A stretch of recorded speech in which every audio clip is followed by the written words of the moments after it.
तो आप सभी को नमस्ते प्रणाम। मैं आपका अपना ठाकुर प्रखर सिंह और रात के 10 बज चुके और कहानी का जो सिलसिला है बदस्तूर जारी है। आज की कहानी की बात करूं तो ऐसी कहानियां लगातार एक महीने से अलग अलग चैनलों के माध्यम से अलग अलग जगहों पे आपको सुनने को मिलेंगी। ऐसी ऐसी घटनाओं को अंजाम दिया जा रहा है जिसको सुनने के बाद आप कंफ्यूज हो जाएंगे कि ये देश किस तरफ जा रहा है। और इसमें खासकर मैंने 2-3 दिन जब कहानियां सुनाई थी 2 तरह के कमेंट आए थे। प्रयास करूंगा कि दोनों तरह के कमेंटों पे अपनी पर्सनल राय जरूर रखूंगा, क्योंकि एट द एंड चैनल मेरा है। मेरे व्यक्तिगत क्या विचार हैं वो भी आप लोग अगर जानेंगे तभी आप मुझसे कनेक्ट कर पाएंगे, तभी आप मुझे समझ पाएंगे। खैर, आप पूरी कहानी सुन लीजिए, फिर आपको अपने व्यक्तिगत विचार भी बताऊंगा, फिर आप कहिएगा कि सही है कि गलत है। बाकी हर आदमी की डेमोक्रेसी है। खैर, बढ़ते हैं कहानी की तरफ। और कहानी क्या, एक खबर है। बात 2 जनवरी साल 2025 की है। 2 जनवरी साल 2025 उत्तर प्रदेश में एक बेहद मशहूर जगह है मुरादाबाद। वहाँ की तहजीब, वहाँ की बिरयानी, ये तमाम चीज़ें काफ़ी मशहूर हैं। इसी मुरादाबाद में एक दलित लड़की रहा करती थी। उम्र बामुश्किल 14 साल। कुछ टाइम पहले माँ बाप नहीं रहे, लिहाजा अपने चाची के साथ इसी मुरादाबाद में ठीक ठाक तरीके से रहा करती थी। आर्थिक स्थिति काफ़ी गड़बड़ थी। गड़बड़ होने की वजह से जैसे तैसे करके चाचा चाची पालन पोषण करते थे। थोड़े बहुत पैसे थे, उसी से इस लड़की को अच्छी ज़िंदगी देने की कोशिश कर रहे थे। दिल में एक उम्मीद थी कि अगर ये लड़की जीवन में कुछ कर लेगी, पढ़ लिख लेगी, तो शायद ज़िंदगी इसकी आसान हो जाएगी। लड़की भी अपने चाचा चाची का काफ़ी ध्यान रखती, क्योंकि एकमात्र वही उम्मीद थे, एक सहारा थे। तमाम चीज़ें बिल्कुल ठीक चल रही थी। इसी दौरान 2 तारीख की बात है। 2 तारीख को इस लड़की को, चूंकि 14 तारीख को मकर संक्रांति होती, ज़्यादातर लोग नए कपड़े निकालते हैं। 2 तारीख को इस लड़की को दर्जी के पास जाना था अपने कपड़े को सिलवाने के लिए। अब 2 तारीख को ये लड़की दर्जी के लिए निकलती है कपड़ों को लेके। निकलने के बाद घर वाले इधर अपने अपने काम में व्यस्त हो जाते हैं कि शायद अभी आएगी, आने के बाद बताएगी कि क्या हुआ, नाप दिया या नहीं दिया। शाम हो गई। अब आमतौर पे दर्जी का जो घर था वहाँ से बामुश्किल 15 से 20 मिनट में आ जाना था। लड़की आई नहीं। आधे घंटे गुजर गए। चाची परेशान, नाराज भी हुई कि बताओ 14 साल की हो गई और ऐसे कहीं खेलने निकल गई।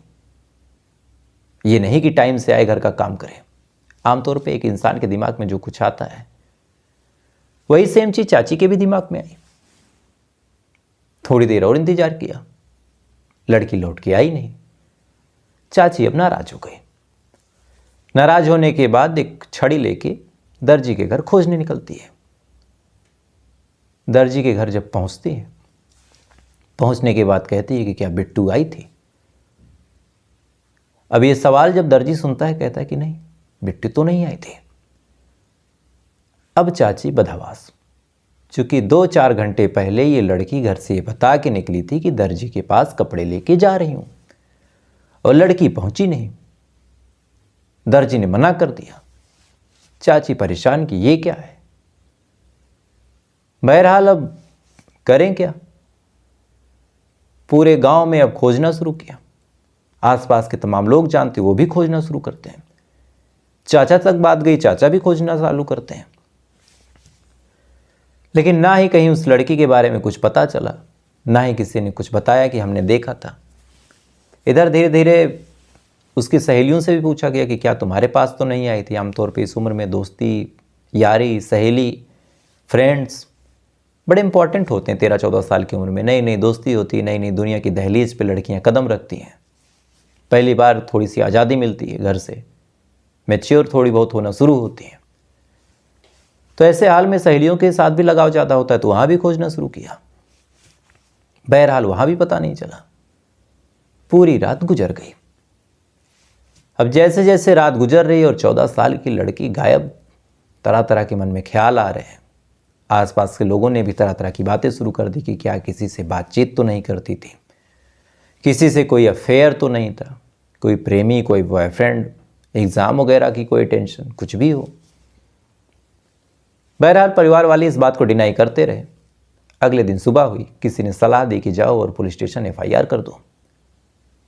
लड़की के घर वाले जाते हैं पुलिस स्टेशन, एफआईआर करते हैं।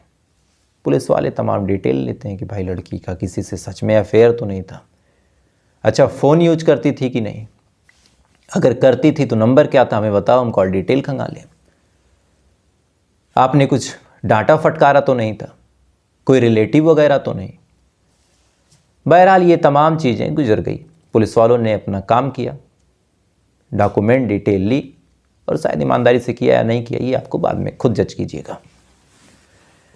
इतना होने के बाद पुलिस वाले कहते हैं कि जाओ हम आपकी लड़की को खोज देंगे। घर वालों की उम्मीद की पुलिस वालों ने कहा है तो खोज देंगे। अपने तरीके से भी वो खोजते रहे, पुलिस वाले भी खोजते रहे। हफ्ते भर गुजर गए और इस लड़की का कुछ अता पता नहीं चला। गांव में तरह तरह के ख्याल, तरह तरह की बातें। अच्छा, इधर कोई डेड बॉडी भी नहीं मिली, किसी हादसे का कोई सबूत भी नहीं मिला। तो सबने ये मान लिया कि जो लड़की थी वो किसी के साथ भाग गई। आमतौर पे लोगों के दिमाग में जो पहला चित्र ही बनता है। 1 महीना पूरा गुजर गया। 2 तारीख को ये गायब हुई थी। पूरा महीना गुजर गया, 2 फरवरी आ गया। पुलिस वालों के भी हाथ खाली, परिवार वालों के भी हाथ खाली। किसी के पास ना कोई जानकारी ना कोई सबूत। बात आई गई होती रही। 1 महीना और गुजर गया। मार्च आ गया और इसी मार्च में अचानक से एक दिन सुबह सुबह ये चाची जो थी उसे एक धुंधली सी लड़की दिखती है, जो कि सुबह ही उठी थी। थोड़ा गौर किया। गौर करने के बाद देखा ये तो उसकी भतीजी है जो 2 महीने पहले गायब थी। पहले तो आंखों पे यकीन नहीं हुआ कि अपने आप कैसे आ गई। फौरन चाचा को आवाज़ लगाई, चाचा बेचारे निकले। उन्होंने भी देखा कि हाँ वो तो आ गई। फौरन उस लड़की को खींच के अपने पास लेके आए। नाराज हो गए कि तू कहाँ थी, कहाँ चली गई थी। लड़की को जब डांटा फटकारा गया तो लड़की रोने लगी। रोने के बाद उसने कहा कि मैं अपनी मर्जी से नहीं गई थी चाची, मुझे 4 लोग उठा ले गए थे। लड़की ने पूछा कौन 4 लोग, यानी चाची ने। तो 4 नाम इस लड़की ने बताए। पहला नाम है सलमान, दूसरा नाम है जुबैर, तीसरा नाम है राशिद और चौथा नाम है आरिफ। ये 4 नाम, यानी सलमान, जुबैर, राशिद और आरिफ, ये 4 लोग इसको किडनैप करते हैं। जिस दिन ये दर्जी के पास जा रही थी, इन चारों की नज़र इस लड़की पे पड़ती है। पड़ने के बाद ये चारों प्लान बनाते हैं, इसके पास जाते हैं और ज़बरदस्ती इसको कार में बैठा लेते हैं। बैठाने के बाद अपने साथ लेके जाते हैं, इसको कुछ सूंघा देते हैं। लड़की बेहोश हो जाती है। बेहोश होने के बाद थोड़ी देर तक लड़की बेहोश रही। उसके बाद ये होश में आती है।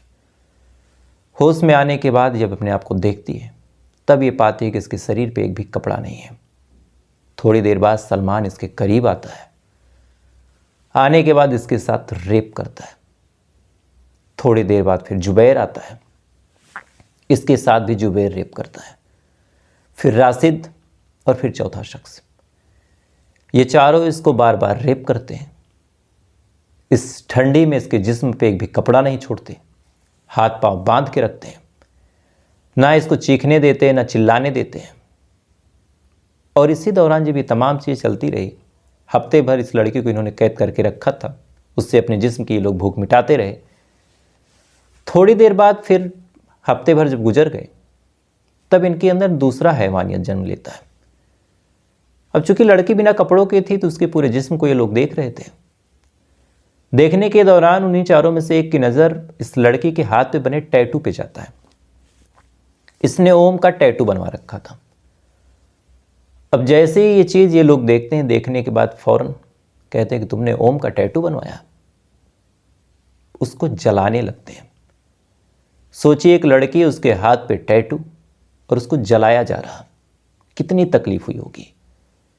14 साल की लड़की निर्वस्त्र हालत में ठंड में ठिठुरती हुई आग से जलाई जा रही थी। एक लड़का जला रहा था, 3 बैठ के ठहाके मार के हंस रहे थे। इतने से भी जब इनका मन नहीं भरा तो इधर लड़की चूंकि भूखी प्यासी पड़ी थी, इसने कहा कि भूख लगी है। इसको जबरदस्ती बीफ खिलाया गया, यानी गाय का मांस। खिलाने के बाद इसको जितना टॉर्चर कर सकते थे, मारना, पीटना, हैरेस करना, रेप बार बार करना, वो तमाम चीज़ें की। करने के बाद 2 महीने तक लगातार उससे सेम हरकतें होती रही। जब 2 महीने बाद उनको लगा कि अब मन भर गया, जितना इस लड़की के जिस्म के साथ हम खेल सकते थे उतना खेल चुके हैं, तब इन्होंने फैसला किया कि इस लड़की को छोड़ देते हैं। लेकिन मन में एक डर था कि इस लड़की को मैं ऐसे ही छोड़े और पता चले ये किसी को बता दे। बाकायदा इन्होंने उस लड़की की वीडियोग्राफी बनाई। बनाने के बाद इसको धमकी दी कि अगर तुमने कहीं भी मुंह खोला तो अगला नंबर तुम्हारी चाची का होगा। और तुमने खुद देखा कि हमने कितना टॉर्चर तुमको किया, और तुम तो 14 साल की थी, तो तुमको तो कम टॉर्चर किया, लेकिन चाची बड़ी हैं, उनको और टॉर्चर करेंगे। इतनी धमकी देने के बाद सलमान जुबैर और बाकी लड़कों को ये लग रहा था कि शायद अब ये लड़की अपना मुंह नहीं खोलेगी, लेकिन इसको इतना टॉर्चर किया जा चुका था कि डरने को कुछ बचा ही नहीं था। लिहाजा चाची को बताती है। अब ये तमाम बयान जब चाची इस लड़की की सुनते हैं, बदहवास भाग के जाते हैं पुलिस स्टेशन, FIR दर्ज करते हैं। पुलिस भी फ़ौरन हरकत में आती है। आने के बाद सलमान को अभी तक गिरफ्तार किया जा चुका है। बाकी लोगों को तलाश जारी की गई है, उनको खोजा जा रहा है। भोजपुर में आरोपियों ने उनको छोड़ा था। अभी तक की अपडेट जो चेक कर रहा हूँ, ये अपडेट अभी तक आ रही है। FIR की बात करूं तो मुरादाबाद के भगतपुर में FIR दर्ज हो गई है। SP साहब ने कहा है, जो वहाँ के SP देहात हैं, कुंवर आकाश सिंह, कि 3 मार्च को एक तहरीर प्राप्त हुई थी, तब से ये तमाम चीज़ें चल रही। अब आते हैं असल बात पे, जो मैंने आपसे शुरू में कहा था। एक दिन पहले मैंने कहानी सुनाई थी कि राहुल गांधी की एक खास चहेती लीडर हिमानी नरवाल, वो एक ब्लैकमेलिंग के केस में उलझती है, उसके बाद उसका कत्ल होता है। इस पे कई सारे लोगों ने कमेंट किया कि भाई राहुल गांधी के साथ घूमने का मतलब वो राहुल गांधी की खास तो हो नहीं गई। हमने मान लिया चलो ठीक है। उस पर हमने हिमानी नरवाल का राहुल गांधी के साथ जो तस्वीर थी वो हमने पोस्ट कर दी, चूँकि वही एक तस्वीर सबसे वायरल थी। अगले दिन बीजेपी का एक लीडर था, उसने अपने होटल में रेप करवाया था, ब्लैकमेलिंग करवा रहा था। थंबनेल पे मैंने वो भी लिख दिया कि बीजेपी पॉलिटिशियन ने ऐसा ऐसा किया। उस पर किसी भाई साहब ने कमेंट किया कि कल तो आपने राहुल गांधी के साथ तस्वीर लगा दी, इधर मोदी की क्यों नहीं। जवाब बड़ा सिंपल सा है कि अगर उस आदमी की तस्वीर मोदी जी के साथ होती, जरूर